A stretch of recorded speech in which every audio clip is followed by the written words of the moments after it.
All right, I'm with Rob Crilly, Washington Examiner. I'm going to bring in another reporter, Inside Sources, which is kind of cool, which is Michael Graham, who was in the briefing room with me the other day in the new media seat.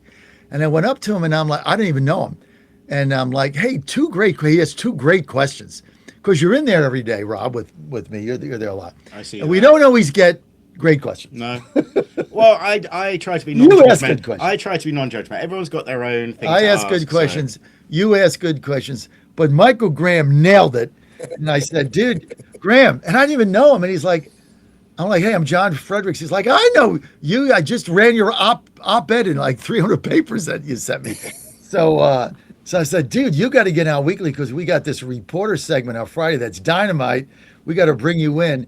You're And on. what did I say? What did I say, Fredericks? I said I hate reporters. They're jerks. They're lazy. They don't want to do any work. They drink too much. That's why I'm one. Why would I want to hang out with them? That's just terrible. By the way, you have a lot of friends out there in the world, Mr. Fredericks. And so Bruce Breton asked me to tell you hello, as well as Representative Fred, as I know him now, your friend in FEMA. So they all say hi to you. Big fans of your show. Representative Fred. Let me tell you what we got. We do have. We do. I also have my detractors, as you know. As Oh, you I'm know. one of them. Somehow I'm proud to be. No, I'm totally kidding. And by the way, You're a, so just so everyone knows, because we're Realtor getting knows that we're you have getting me. we're getting choppy audio, Mike. Oh, I'm sorry. What can we do here? You I want him to don't just know. go back in? Do you have your earbuds in? Yes, I do. I'm earbuds in. I'm a good, obedient guy. I mean, I don't know what to tell you. Is We're this getting is this any better? Does that help us at all? yes, very Hello? much better. Go ahead, Oh, Mike. good, excellent. Yes. Inside Sources provides content to newspapers around the country. About 200 papers we work with, and we have a piece that we did, a point counterpoint leading up to the State of the Union address, and the point, the side saying that President Trump has a lot of positive things to talk about, was written by the illustrious Mr. Fredericks. And last we checked, it looks like it's going to have a circulation of about 3 million newspapers around the country, 3 million readership, through our newspapers around the country. And that's actually in newspapers, something that the Washington Examiner types can only dream of. Something people actually read. They actually trust it. They read it. And I say this as a guy who worked at WEX back in the day. And so it's a great, they do great work. And so thank you for that great piece. It's gotten a lot of pickup and a lot of positive feedback. Thank you. Well, listen, thanks for the opportunity to allow me to do that. I got another one coming. But Excellent. what do you think when you go in the briefing room? And I loved you in the new media seat because normally the people in there are much younger. So you pop in there and I'm Ouch. like, Well, yeah, I this put my guy's. teeth in and I got my Geritol and then I I walked know. and I I'm had a like, place in I'm my like, we're the walker. two. So I got my walker in there, whatever, and it was very, very good. So Inside Sources owns another property called New Hampshire Journal that is the number one political news outlet in New Hampshire. And you may have heard, Mr. Fredericks, that there's a little bit of political action every 4 years in the Granite State involving president. There's a rumor about this first in the nation thing. And so we do a lot of coverage of that. And I got a call a few years ago from this young lady I'd never heard of, who was a staffer for Elise Stefanik, who's going to run for Congress in New Hampshire, Caroline Levin. I'm like, oh, so I, of course, being polite, sure, whatever, blah, blah, blah. And I'm going, this is no going nowhere. She's like 12 years old. What are you kidding me? She just graduated from St. Anselm College. Everyone knows her softball scores better than they know politics. Next thing I know, she wins the Republican nomination for Congress and runs a really terrific campaign. Didn't go well because New Hampshire, and once again, I don't want to break any news here on the John Fredericks Show. New Hampshire is in New England. You may have heard of it. It tilts slightly to the left, and but we were the first people to interview Caroline Levitt and help launch her political career, and now here we are. And so So my that's question, that's why. So we're joined at the hip again yeah, because I was the only person in media to endorse her candidacy in New Hampshire at 25 years old, and I went up against with her the entire New Hampshire Republican establishment that's right. in what we called the Lewandowski Mafia, which was basically that whole area. And of course, Corey's one of my best friends, and I stayed at his home. And he calls me Right, up. He's like, dude, you're killing me. And right. I'm like, look, she's different. My son plays baseball. She played softball. So we go up there, we do a bus tour for her. We bring up, I did a fundraiser. I MC Byron Donalds came, Laura Boebert came. Yeah. These people.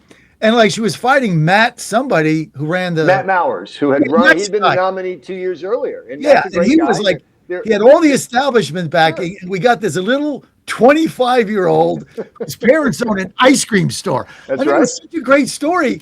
And she kicked his butt. And I'm up there with the bus tour, and I did the last rally we did. I went up to her and I said, "You're gonna win the primary." Yeah, she had Right. like 190 people there. It's like you got something going on here in the water. So and she's gonna be back. But yeah, that briefing room was something else. You and I are the two oldest guys in there.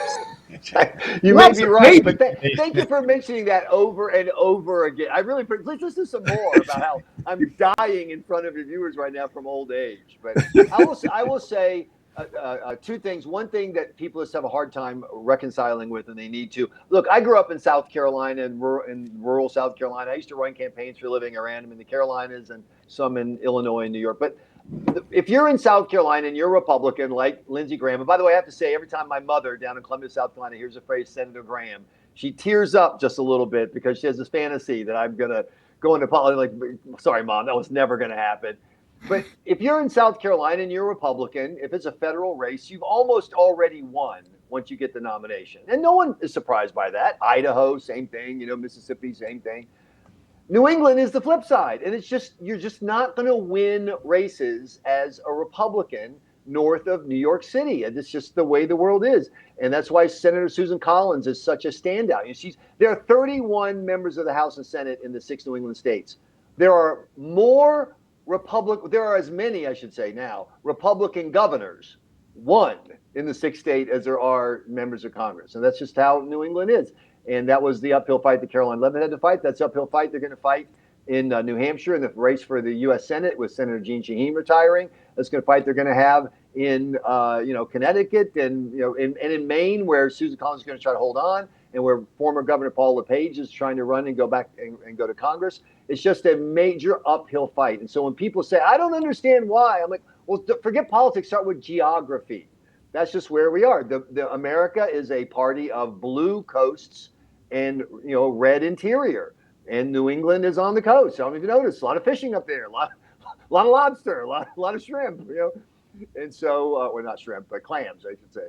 So that's the reality that people need to grasp when they look at the maps. Look, Graham, two things. Number one, I just did a bus tour in Iowa because we got this poll out. We had a great week there. We got all the candidates on. It was a lot of fun, and it was great to get out and talk to the people. But if you're running the New Hampshire Journal, we're thinking about doing our next bus tour in New Hampshire. Would you be willing to help us with that? Of course, I'd be happy to. Absolutely happy to. And speaking of polling, we have a new poll that just dropped today at New Hampshire Journal about the issue that I asked Caroline Leavitt about, which was the building of an ice facility in New Hampshire. And around the country, for example, Mississippi, they complained about an ice facility coming, and they were able to get the Trump administration to pull it. There are around the country. There's the protest. The protest strategy is working. The violence of the protests in Minneapolis scared a lot of people. It's not the immigration issue. It's the ICE fight. And some people really hate what ICE has done, and other people are really scared that they're going to be drawn into the protests that it's created. And so the new New Hampshire Journal poll that dropped today found that by overwhelming margin, 2-1, people in New Hampshire do not want the ICE facility to open, but they also support the Trump immigration policy, and a majority think that everyone who's in the country illegally should be deported. 53%. 43% said if you've committed additional crime, you should be deported, but otherwise you should stay here. And so the standing is, please enforce our borders, please enforce our laws, but do it in a way that doesn't make me feel bad about America, doesn't embarrass me, doesn't make me angry, etc. And that's where the polls really are. And I think that's where America really is. That's a juxtaposition. What do you think about that, Rob? Well, I mean, it's been. I mean, I'm working with a pollster as well on some questions, and I think this is kind of the critical issue now, as we head towards the midterms. The border.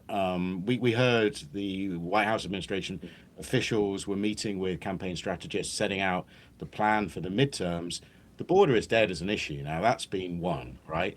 But the immigration crackdown remains what top of Right. mind for a lot of voters.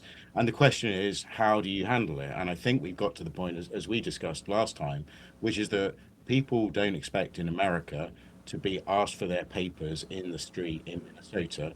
It's all about how the crackdown is carried out. And I'm interested in your numbers there, because I think that the idea that the switch that we've seen from DHS, where we've seen Tom Homan going back to the idea of targeting first criminals, violent offenders, people with the worst criminal records, I think actually is a smarter way to get this done and to retain the consent of the population.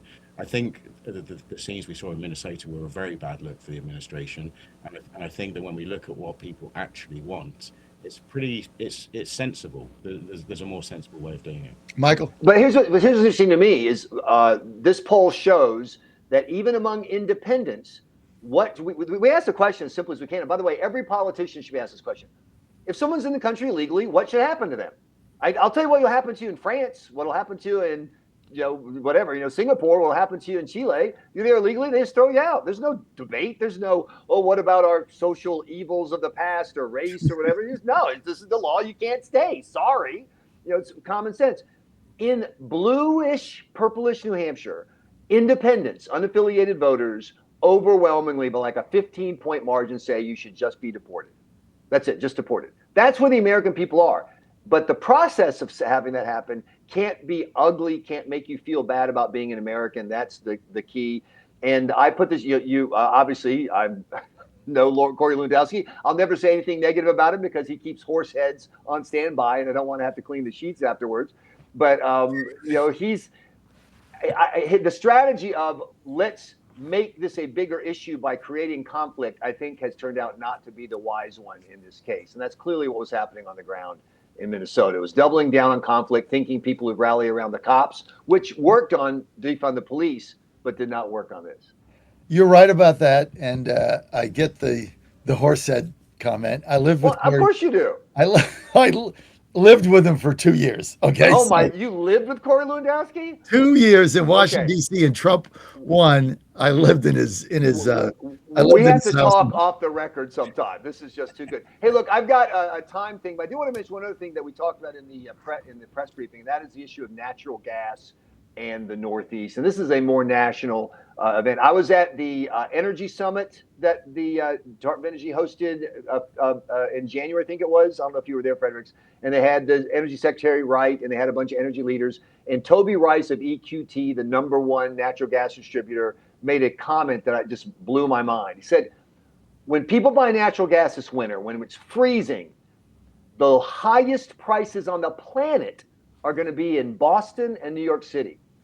An 8-hour drive away in Western Pennsylvania will be the lowest prices on the planet. And that just made the point that this has nothing to do with production. In other words, President Trump's efforts, whether it's reforming the EPA regulations or whether it's promoting production, it doesn't. We're producing plenty of natural gas. That's not the problem. The problem is blue state governors and legislatures will not let the infrastructure bring that gas from Western Pennsylvania to New York City, to Boston, and to the Northeast. And so I asked Caroline Levitt, what's the Trump plan to do something about that? And I don't know if you remember, Fredericks, but when Trump first got in this term, there was he stopped a wind project that New York Governor Kathy Hochul wanted, and Hochul said, well, maybe we can work something out. And they did do an expansion. They did allow some more connectivity of the Constitution pipeline, but that's small. That's a small part. And I think if the president wants to see some changes in attitude about affordability, when people in two of the biggest media markets in the country, New York and Boston, start seeing their electricity prices come down because there's more natural gas production, when they start seeing their home heating prices come down because a lot of people in the Northeast use a form of natural gas to heat their homes, that will be a big win. But he's going to have to find a way to get the natural gas from where it's cheap to where it's expensive. And I didn't really get a satisfactory answer about what the plan is to do that. Well, sometimes you don't get the depth of answers that you Right. want, but I know you got to bounce. But I like this segment. I like the segment with Crilly here at 8:30 on Fridays. Is that so? Can we turn this into like a thing? Well, I have to talk to my boss, aka my lovely bride, Buttercup, because I do whatever she says. But we'll definitely please stay in touch, and I'm always happy to come on your show and insult anyone you want me to. I'm all about that. I'm totally fine. You know, there's an old word, "Suck it up, Buttercup." Yes, And the slogan of New Hampshire. I'm just gonna schedule you for 8:30 on Fridays, whether you like it or not. So put it on your All right, calendar, make you yourself got it. available. Thanks a lot. If you don't do it, you know, You're gonna call Corey. I'm Exactly. calling Yeah. Corey, This is and the I'm going to tell problem. you, look, you know, Michael's a friend of mine, and he kind of What stepped. have I gotten myself into? This is a terrible, terrible mistake. What have I done? Gotta bounce.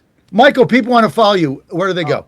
So, insidesources.com, you can find our style stuff there. And check, and when you read your newspaper and you're looking at an op ed by someone like John Fredericks, at the bottom, when you see Inside Sources, you'll know that's where it came from. So, we Thank you for had that. 60 million total circulation in the month of December for our content. It's going really Phenomenal. well. You guys are doing great. Michael, Thanks. thank you. Thank you for being with us today. Thank you. I'm going to turn this in with Thing. Rob Crilly with us, senior correspondent, Washington Examiner, and his daily column, Washington Examiner Secrets. Go to washingtonexaminer.com/secrets. Sign up there. You get the inside scooparoo. We're going to take a phone call. Rob and John. I like this combo, right? I think the thing with Michael worked. Didn't He it? was good. He was good. Really interesting. You had the data, the polling. I like anyone who comes in with evidence, with numbers. So it was great. Yeah. So we like it means that you have to stay an hour. Are you going to pay me more? Yes.